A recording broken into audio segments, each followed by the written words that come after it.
For years, Donald Trump and Benjamin Netanyahu have projected themselves as political allies who are almost inseparable on issues concerning Israel and the Middle East.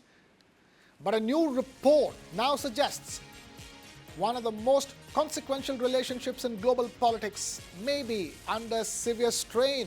According to Axios, a recent phone conversation between the US President and the Israeli Prime Minister turned unusually heated over Israel's military operations in Lebanon. The report claims that Trump was furious over plans for further escalation and reportedly told Netanyahu, I quote him here, "You are crazy."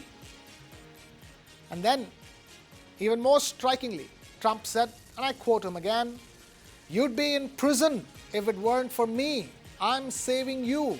Everybody hates you now. Everybody hates Israel because of this," unquote. At another point, according to the report, Trump allegedly asked Netanyahu, and I quote him again, "What the hell are you doing?" Now, neither Washington nor Tel Aviv has publicly confirmed those remarks. But what happened after the call is perhaps just as revealing as what was allegedly said during it.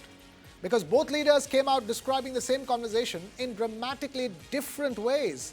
Trump took to his social media platform, Truth Social, and portrayed the call as a diplomatic success. He claimed that he had personally urged Netanyahu not to carry out a major operation in Beirut.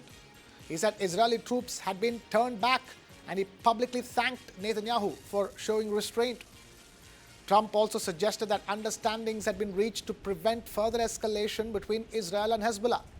But Netanyahu projected a very different picture. His office confirmed the conversation, yet instead of highlighting restraint, he emphasized deterrence.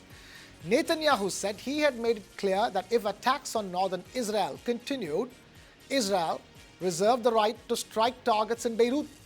He also stressed that Israeli military operations in southern Lebanon would continue as planned. So the question is not simply what was said on that call. It's why two close allies emerged from the same conversation telling two very different stories. Was Trump signaling that Washington wants de-escalation at almost any cost?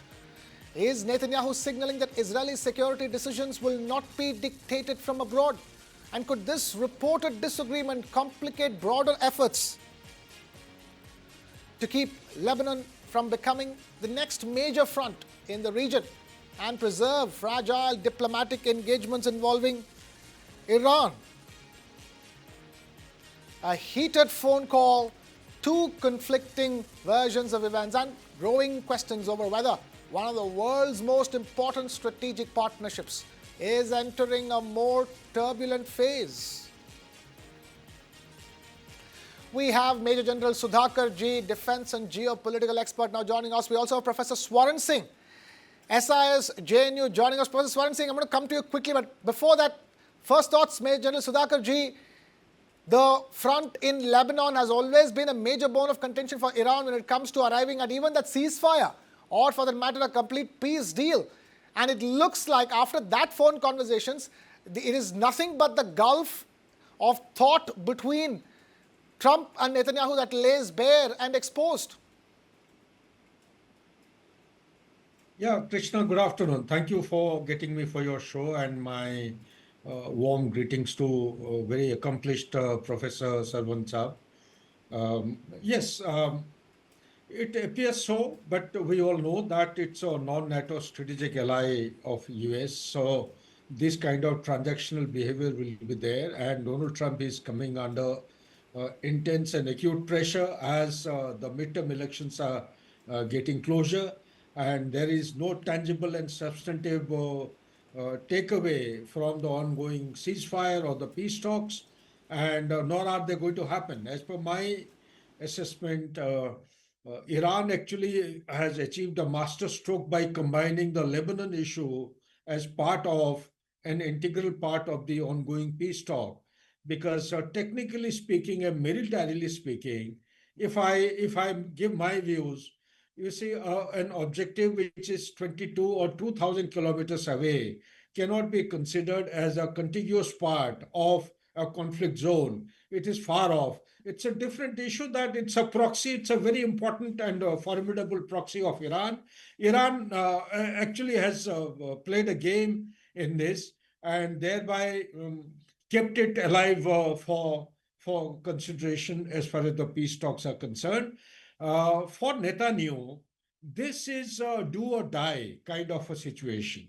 Because if he lets go the Hezbollahs will repeat the same game which they had done in 82, way back in 2000, 2007, 2006. They had actually brought the IDF on the knees.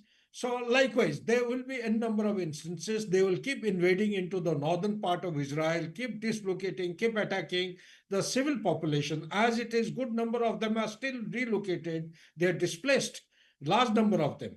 So therefore, he is doing it for the survival, security, and safety of his people. And most important thing, which is not catching the attention of the media, perhaps, is that the Hezbollah is taking recourse to a thing called as the first person view. First person view is a drone which is connected by an optical fiber. It's like a hair thin kind of optical thread or a cellular thread, and which connects with the pilot, the ground pilot with the aerial platform. And the ground pilot has got the goggles, and to him, what appears as if he's in the cockpit in the aircraft. So he sees everything on a realistic manner. He engages target, and the advantage of these kind of drones is that it cannot be. It is not operating on wireless. It is with wire. It is connected. So therefore, it cannot be subjected to any kind of interference or electromagnetic disruption.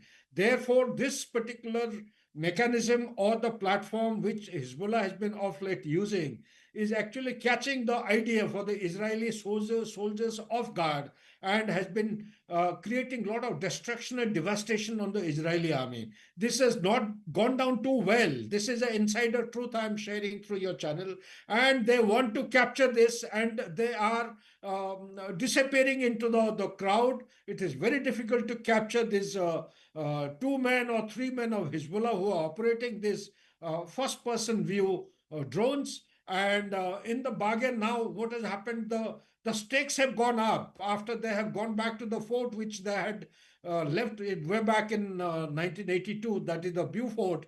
That itself is raising the stakes, and therefore it is very difficult to bring about peace, even though Donald Trump has put Netanyahu under pressure and made him to agree. I doubt it if it is going to last, because one single shot coming from here and there will actually trigger him to open up in a very significant manner and cause mayhem against the Hezbollahs. Back to you, Krishna. Fair enough. Let me take this across to Professor Swaran Singh. But all of that, in the middle of this, the world is watching because the U.S.-Israel partnership is one of the, the fundamental tenets that the world has been living on for the last 3 to 4 decades, and that seems to be threatened with this kind of divergence in thought. Absolutely, Krishna. I think I agree with the Major General. It's actually showcasing success of Iranian strategy in that sense. But let's look at this spat between President Trump and Prime Minister Netanyahu, first in the context of personalities. Trump is known to be not just whimsical, but also very expressive, and one has seen whole lot of track record of his dealing very harshly with his very close advisors and friends. Starting with his first term, for example, his Secretary of State Rex Tillerson, then of course Mike Pence, John McCain, Steve Bannon, and more recently with Elon Musk. Likewise, with international leaders also, we remember last year, February, the meeting in White House of President Zelensky. We also remember how President Trump has dealt with Justin Trudeau or Emmanuel Macron. So this is not an aberration, this is the norm. That is point number one. Second, when it comes to Netanyahu, the fundamental difference between how their politics runs is distinctly not on the same lines. President Trump in each case focuses on transactional approach to relationships. For Netanyahu, it is a security first relationship. So they overlap, but they are not identical, they are not similar, and therefore they are following different interests. And likewise, in actual reality, therefore, we see that what is the problem with President Trump right now? He sees that Netanyahu's continued strikes in western Gaza or in southern Lebanon are undermining the peace talks with Iran. And President Trump has been desperately looking for an exit strategy as soon as possible. And therefore, obviously, he is now blaming Netanyahu for undermining the peace talks.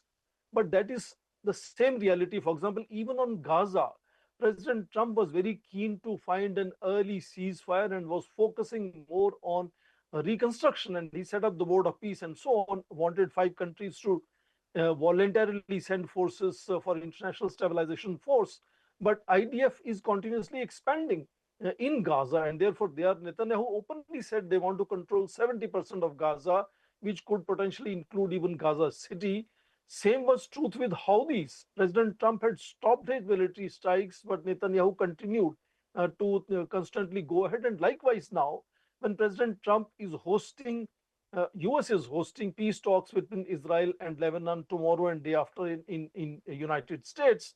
And apparently President Trump is saying he has had some conversations with the Hezbollah leaders who have promised not to strike as long as Israel doesn't strike Beirut. So unilaterally, President Trump announced that there is a ceasefire between Lebanon and Israel, and both sides have promised to him not to strike. Whereas soon after that, Netanyahu went on to say that if strikes on Israel continue, he is going to hit Beirut.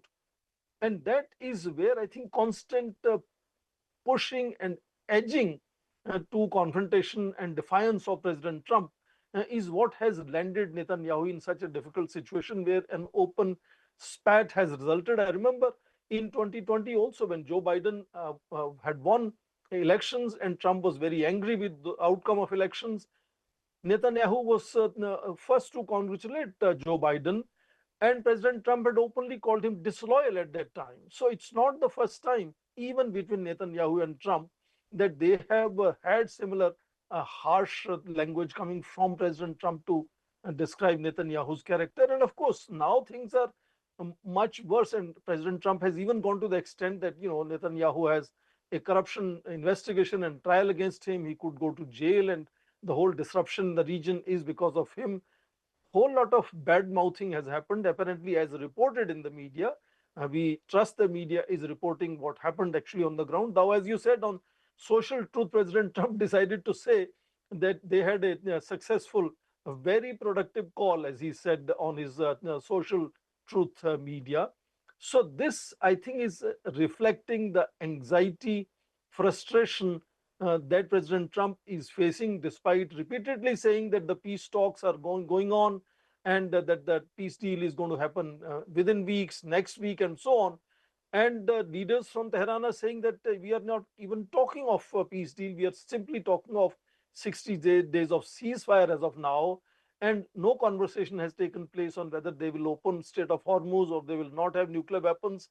So that kind of very much continuous, assertive, edging on aggressive nature of responses that President Trump is receiving from Tehran has resulted in this moment of anxiety, which made him say such harsh terms. But I think worse is that this has come out in media, and it's out in open that President Trump really used words for Prime Minister Netanyahu, which obviously cannot be even spoken on television. And that is a reflection of very imperceptible, but I think very successful calibration of strategy of Tehran, which has used blocking of Strait of Hormuz as virtually as good as nuclear weapon, and has deterred, therefore, both Israel and United States from continuous attacks and explorations for peace talks, in which it looks like that the side of Iran apparently is perhaps heavier today than the side of most powerful United States and Israel.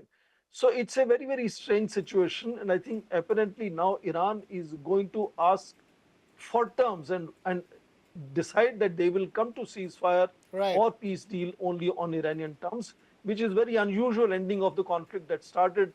Even in the beginning of this Iranian conflict, Netanyahu was asking for use of militias to destroy Iranian nuclear facilities, Right. whereas Trump was using either diplomacy or military strikes. So their differences have always been there. Now they are out in open. Absolutely. The differences are clearly out in the open, and with that, we're completely out of time here on that conversation as well. Professor Swaran Singh and Major Sudhakar ji, thank you so much for taking time out to be this here on News 9.